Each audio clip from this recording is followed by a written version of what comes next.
अस्सलाम वालेकुम, मेरा नाम बिलाल खान है और मैं शाइगन फार्मास्यूटिकल में as a senior product manager के तौर पे काम कर रहा हूँ। मैं आप तमाम लोगों को वेलकम करता हूँ शाइगन हेल्थ टीवी में।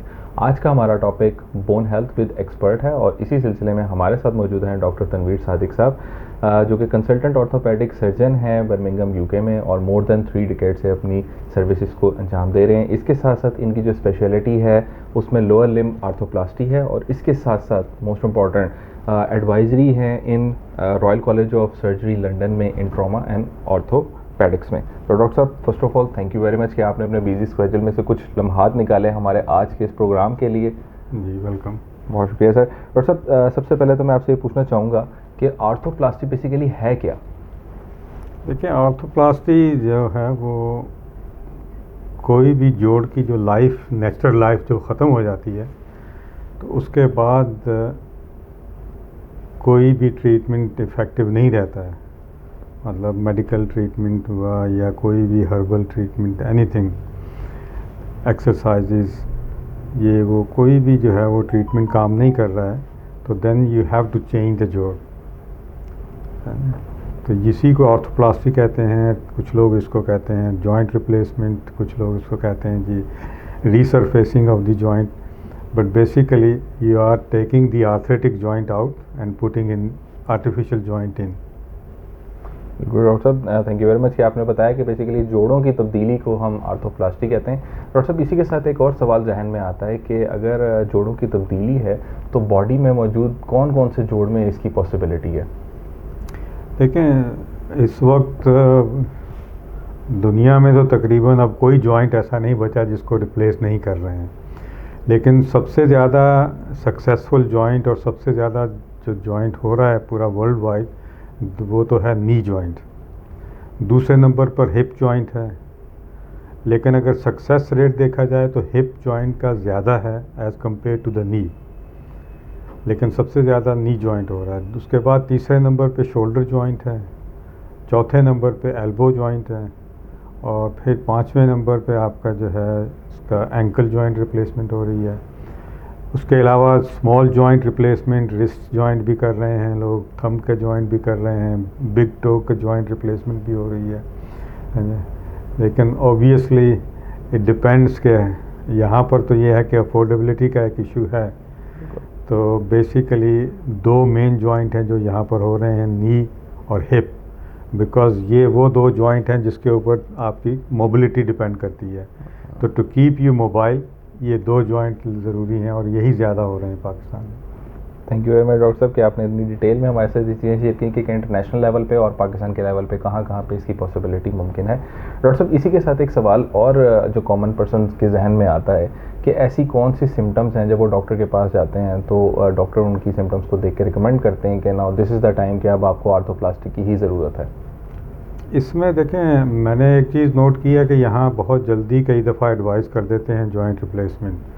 हालांकि होना ये चाहिए कि उससे पहले थोड़ा मेडिकल ट्रीटमेंट किया जाए, एक्सरसाइज, फिजियोथेरेपी बहुत ज़रूरी है, डाइट का बहुत ज़रूरी है कि डाइट में चेंज आए, लाइफस्टाइल चेंज है, ये चीज़ें पहले सारी जो है करनी चाहिए जॉइंट रिप्लेसमेंट से पहले। वेट रिडक्शन, ये सब चीज़ें।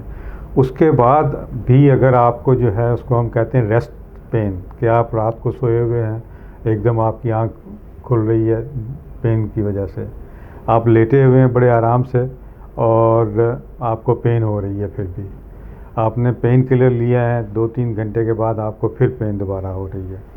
तो ये वो सिम्टम्स हैं। और फिर आपकी डिफ़िकल्टी है वॉकिंग में और difficulty rising from the chair sitting position से, ये प्लस रेस्ट पेन, अगर ये आपके सिम्टम्स हैं तो देन डेफिनेटली आपका डॉक्टर जो है वो ऑर्थोप्लास्टी ही एडवाइस करेगा, स्पेशली जबकि तमाम अदर एवेन्यूज़ वो एक्सप्लोर हो चुके हैं। और बिल्कुल सही डॉक्टर साहब, थैंक यू वेरी मच।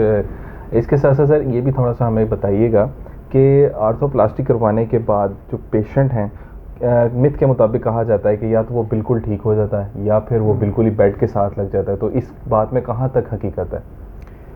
इसमें देखें, बिल्कुल हकीकत है। उसकी वजह ये है कि जॉइंट रिप्लेसमेंट अगर सक्सेसफुल हो जाता है तो इट्स ए लाइफ चेंजिंग। आदमी जो है वो बिल्कुल पेन फ्री, उसकी वॉकिंग मोबिलिटी हो जाती है। और अगर इसमें infection is the main problem arthroplasty में, कि अगर इन्फेक्शन हो जाता है तो फिर obviously he is worse than before. तो इसलिए ये मिथ एक तरीके से मिथ नहीं है, ये हकीकत है। इसमें दो चीज़ें आती हैं कि पेशेंट सिलेक्शन डॉक्टर्स को बड़ी केयरफुली करनी चाहिए, क्योंकि अगर पेशेंट डायबिटिक है, ओबीस है और बहुत सारे उसको कोमॉर्बिडिटीज़ हैं, हार्ट का प्रॉब्लम है, ये है वो है, तो मोस्ट लाइकली उसकी आर्थोप्लास्टी जो है वो इतनी कामयाब नहीं होगी। ठीक है, इसलिए आप पहले ही पेशेंट को एडवाइस करें कि देखें आपके चांसेस हैं कि आप पहले से ज़्यादा वर्स हो सकते हैं, और एडवाइस करें कि आप ना करवाएं। ठीक है, लेकिन अगर आपने पेशेंट सही सेलेक्ट किया है तो it is a life changing very successful operation. Doctor साहब, इसी से एक और सवाल जहन में आता है कि जैसे आर्थोप्लास्टी का एक प्रोसेस है और ये उन तमाम पेशेंट्स में हो रहा है जिनको ये प्रॉब्लम आ रही है पेन के वाले से, जॉइंट रिप्लेसमेंट के वाले से, इसमें क्या बॉडी का जो वेट है इंसान का, उसका भी कुछ खास रोल है कि कुछ लोग ओबेसिटी होते हैं और कुछ लीन होते हैं, तो उसमें भी सक्सेस रेट की डिपेंडेंसी है? बिल्कुल, जो है ओबेसिटी जो है वो एक तरह से कोमॉर्बिडिटी है, उसमें सक्सेस रेट कम हो जाता है। बिल्कुल, इन्फेक्शन के चांसेस ज़्यादा हो जाते हैं, लूजनिंग के चांसेस ज़्यादा हो जाते हैं, वेयर के चांसेस ज़्यादा हो जाते हैं, है ना। बिल्कुल sir, thank you very much sir. Doctor साहब, इतनी इन्फॉर्मेशन आपने हमारे साथ शेयर की जो कि बहुत ही नॉलेजेबल हमारे लिए। लास्ट में जस्ट मैं आपसे सर ये पूछना चाहूँगा कि ऐसे तमाम पेशेंट्स जिन्होंने आर्थोप्लास्टी करा ली है, उनको क्या क्या एहतियाती तदाबीर इख्तियार करनी चाहिए ताकि वो अपनी जो लाइफ के कलर्स हैं उनको मज़ीद अच्छे अंदाज में इंजॉय कर सकें? ये बहुत अच्छा सवाल है आपका। उसकी वजह ये है कि मैंने देखा है यहाँ पर अक्सर लोग नी जॉइंट या हिप जोड़ करवाने के बाद जो है उनका पहला ये होता है कि मैं जी नमाज़ पढ़ लूँगा या नहीं है। और हमने ये भी सुना है कि यहाँ पर बहुत सारे लोग एडवर्टाइज़ करते हैं एज ए नमाजी गोडा, कि हम नमाजी आप पढ़ सकते हैं बैठ के नीचे। ये मेरे ख़्याल में सही नहीं है। देखें, आर्टिफिशियल जॉइंट जो है ये नेचुरल जॉइंट का मैच नहीं हो सकता। इसमें एहतियात ज़रूरी होती है कि आप नीचे ना बैठें, आप सीढ़ियाँ जो हैं वो थोड़ी अवॉइड करें। जो ज़रूरी हैं वो तो ठीक है, लेकिन खामखा कई लोग एक्सरसाइज करने के लिए सीढ़ियाँ चढ़ते उतरते हैं, वो नहीं करना चाहिए।